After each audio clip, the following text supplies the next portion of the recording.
Okay, so like you said, my name is MeganByers. I'm at Jackson Independent in Breathitt County. I am primarily a math teacher teaching grades 3 through 5 math, and I also teach 5th grade on-demand writing. We're a K through 12 school with about 400 students, so it's kind of a small school, but Sit Down and Focus is my grant title. So when I looked at what I wanted to apply for the grant, I wanted to focus on some of the problems in my classroom. From some data, I knew that engagement was something I needed to improve on. In the TPGES system, we always take the student voice survey, and some results from that I base my professional growth on. And one of my lowest areas was engagement. And I know engagement can be improved on through different activities and things like that, but I also wanted to look at my physical classroom setup and how I could make the space more inviting and more conducive to center activities that I wanted to do in math. Another factor in choosing what I wanted to do for my grant was my body of students. We're getting more and more students who have 504 plans and modifications that involve helping them focus and be more engaged. So from thinking about all this, I wanted to apply for flexible seating. So the idea behind flexible seating is that students have a choice in where they sit and what type of seating they have. And it's flexible in that there are lots of different choices that they could have.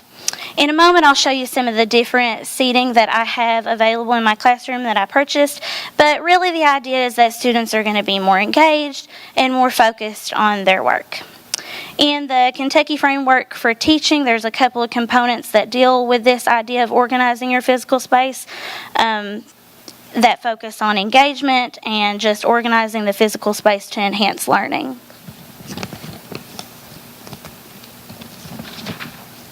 So to begin with this grant project, I took a survey of what my students thought about our classroom. And I focused on my 5th graders because they're my homeroom and I have them longer during the day, and I focused in on them with the purpose of what I wanted this flexible seating to serve. I thought a lot about questioning, and so I gave questions like, are you comfortable in this classroom? Are you able to focus throughout the day? What are things that might distract you throughout the day? And what are your feelings about desks versus tables? And if you had the option, what different kinds of seating would you like to see in the classroom? So here's a few quotes that I got from the survey. Sorry. No, that's okay. There's a few quotes on there talking about I cannot concentrate because of other students around me or my proximity to other students. Our desks are uneven and sometimes our items slip off of the desks. Some students said I'd like a workout ball or a yoga ball because they'd seen that in different classrooms, and or I would like to be kind of isolated or by myself so I can concentrate more. And I knew that students didn't like the desk previously because they didn't kind of go with the centers that I wanted to do in my room with math. But I didn't really previously have an idea of what students thought about their seating and the atmosphere in my classroom. So the survey really helped me kind of see what they thought about the correlation between their seating and their concentration. Okay, so I started to look online for a couple of different ideas for flexible seating, and there are a lot out there. There are some that are really crafty and don't require a lot of cost to make, and there are some that are more pricey, but they're convenient to purchase. I did a lot of looking on Pinterest and online, and I had some ideas of what I thought would work in my classroom. And the first thing that I searched for were tables. I really wanted to get rid of the desks. And so I found the purple and yellow tables for my classroom, and I really love them because purple and gold are our school colors, and I just really liked those.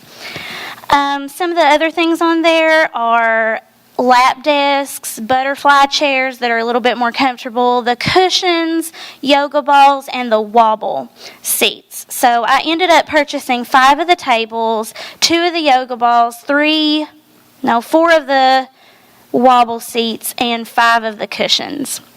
And I already had a couple of butterfly chairs that I used for like reward or special chairs, and I just incorporated them into the rest of my seating arrangement.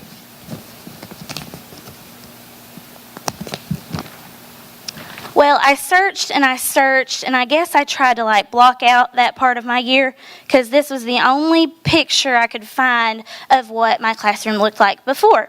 So you can see the desks, and I know I've said a couple of times that was the biggest thing that I disliked about my room. I always tried to put them in groups or pairs so that the students could work, but with the manipulatives that I like to use in the centers, things would inevitably fall off, and I couldn't really say, this group sit at this group of tables, and it was just hard to deal with. So this kind of just helps you see the before of my classroom. And so here is the after photos. My tables are spaced out pretty well in the classroom, and we just have so much more room to move around.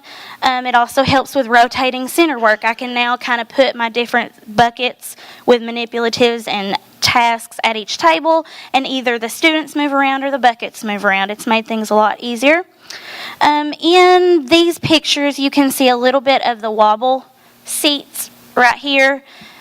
They just give a lot of range of motion for the students, and they're quiet. They don't distract, but the students can rock or swivel.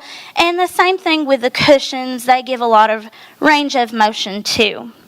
I also have a rug up front that I've used several times for whole group instruction, or maybe even a small group with the Mondo pad. Here is another picture. I've got the butterfly chair in front, and that's good for a student who might need a little bit more isolation for independent work. But anytime I do center work, I just have them hop over to a table that's got an empty spot so they can work with the groups. But just when we do either whole group or independent work, they can kind of be by themselves. You can also in this picture see a couple of my yoga balls and crates, and that's at a low table down front. And I really like that area because it feels like you can get down on the student's level, and they're really engaged right there in front. And the yoga balls they're not that distracting. Every now and then I have to say you're bouncing too high, so chill out a little bit, but they really like the yoga balls. This is a video, and if it'll play, this kind of gives you an idea of what this child thinks about our seating arrangement. See if it'll play. Is your own a favorite company that chair makes that you vinyl get to sit in skins in for my room? smartphone covers. That's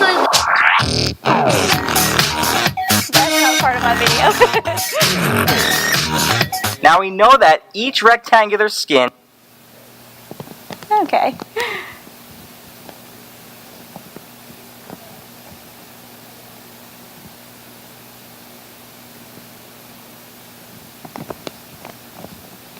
So she gives an idea of what she thinks about the seating arrangement. Hey, Addison, what is your favorite chair that you get to sit in my room?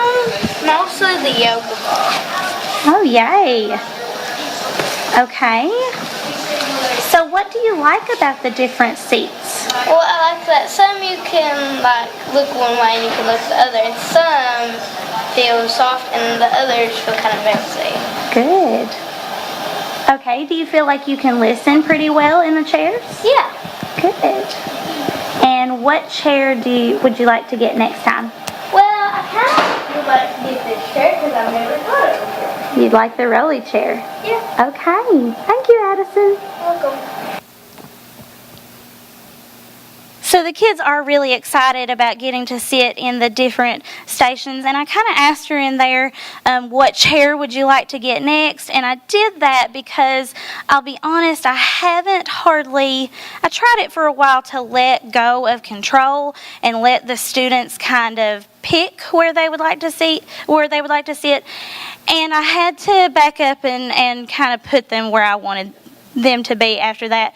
But we had a contract at the beginning that students had to sign saying that I have the right to remove them from a spot at any time, and they'd use the items appropriately and things like that. So lastly, my outcomes, I'm going to look at my student survey, student voice survey, and kind of see if engagement has improved in that. And from the student reactions, though, it's been really beneficial to them and exciting for my classroom. And I'm out of time, so thank you.